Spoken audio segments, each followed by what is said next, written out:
Amy Adams, girl, what are you doing lately? Let's talk about The Woman in the Window.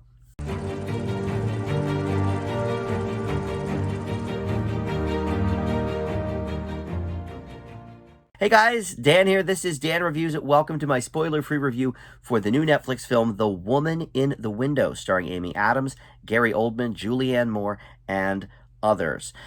This was originally scheduled for a theatrical release, but Netflix picked up the rights in the whole COVID kerfuffle, and so now it is a Netflix original, The Woman in the Window. Before we get into the review and the synopsis of the film, I do want to welcome you to Dan Reviews It. If you are new around here, welcome, welcome. Please consider subscribing. We just hit 750 subs last week, so we are en route to 800. Would love to have you aboard that train. And as well, comment below. Did you see this movie? What did you think of it? It's getting very bad reviews. I'm about to perhaps give it another one.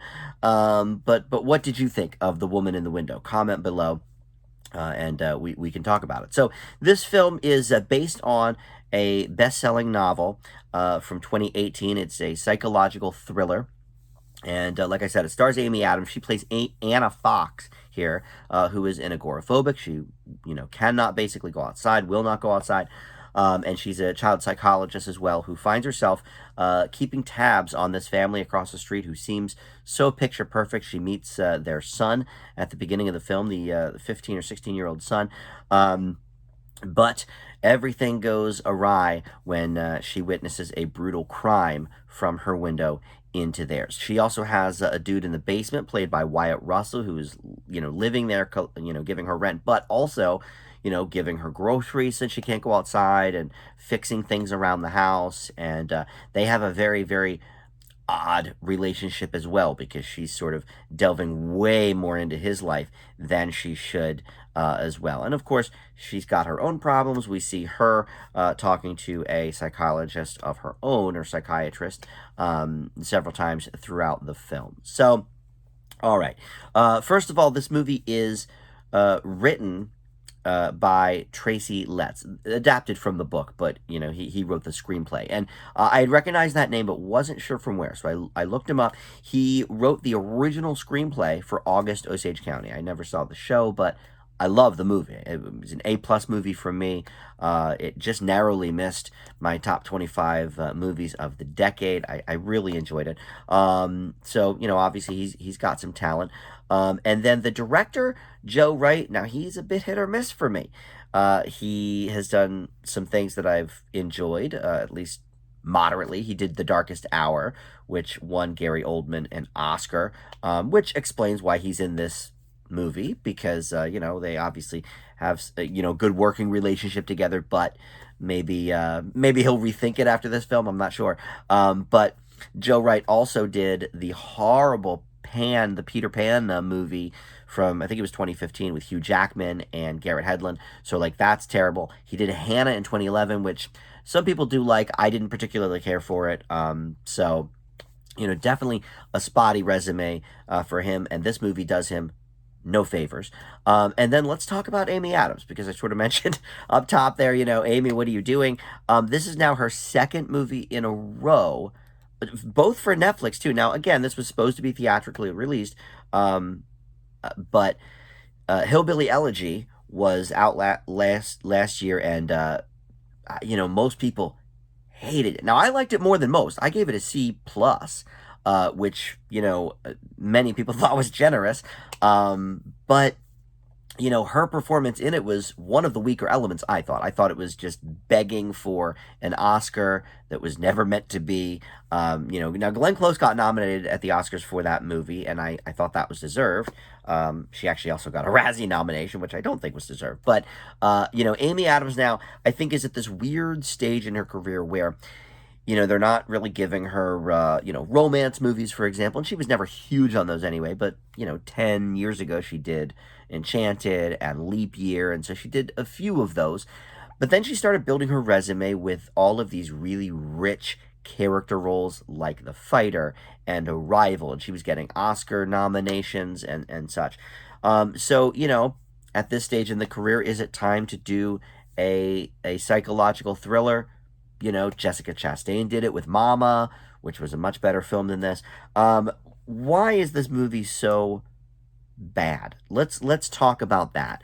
Um, so Amy Adams is okay in it. I think she actually is better here than in Hillbilly Elegy, probably, because it's not as Oscar baity of a role. It's just sort of, a thriller kind of role. The character's not written particularly well, but the central mystery of this character and the central mystery of what she sees across the street actually is pretty good. I mean, yes, it's been done before in things like Rear Window, obviously, is the most classic example. But even that Shia LaBeouf movie they did, 15 years ago, Disturbia, that was, fine. I don't mind that sort of plot as a device. It's fine. And it can certainly give us some good intrigue. And I think it does that here. But there's two major problems with the film. Well, three if you count the fact that Anthony Mackie is like third build and is in like one scene of the movie. I don't know if they did that because Falcon and Winter Soldier and Anthony Mackie, he doesn't even show up for like an hour and 5 minutes, and he's only in maybe one scene, maybe two.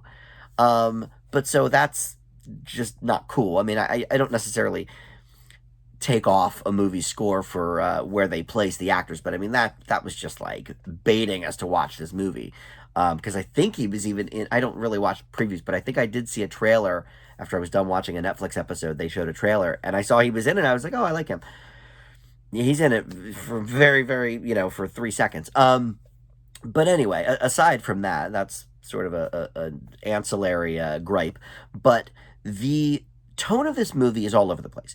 Joe Wright can't figure out whether he wants to make a campy, silly, over the top thriller or an actual, thinker with some interesting twists and turns. He just can't decide, can't figure it out.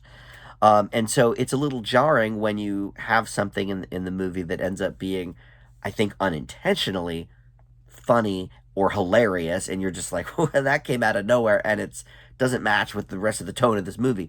So, that's a huge issue, but even bigger than that, because it's the culmination of everything, and I'm not going to do spoilers here, but the end of the movie is so stupid and ridiculous, and it just goes so far over the top. I mean, there's a story going off the rails, and then this one like went off the rails, down the hill, spilled across 8 lanes of traffic. I mean, it's just such a mess of an ending. I'm not positive it makes complete sense either.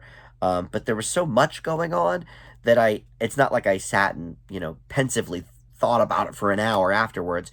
So maybe it made more sense if I would sit down and actually think about it. But in the moment, I was just like, what just happened? This movie is a total mess. Now, I will say, again, I mentioned Adam's performance. Adams gives a very good performance here with what she has to work with. It's not much, but she does give it her all. Gary Oldman, he's never turned in a bad performance as far as I've seen, so he's fine as well. The performances are far from the issue, and again, the central intrigue of the plot, the interesting, ways that it could sort of spiderweb out into different things and different ideas. Some of them do, I think, come to fruition, and others are just sort of left on the ground. But there's a lot of intrigue initially in this movie, and I would say in the first third or more of this movie, there's some interesting intrigue. But not too much after that. That's when it sort of starts shifting tones a bit, and then from there, again, that ending just completely goes off those rails. So for me, this is a D plus. It's not maybe as bad as some of the recent horror movies I've reviewed, but again, you can attribute that to some really Julianne Moore, really A-level actresses. Jennifer Jason Leigh is in this, so it's not their fault.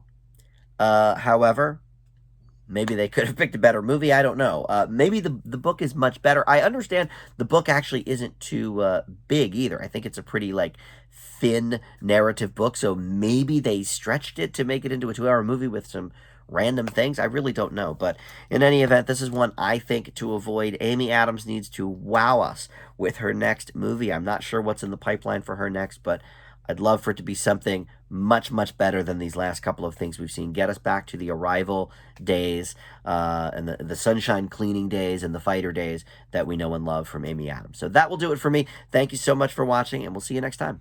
Bye.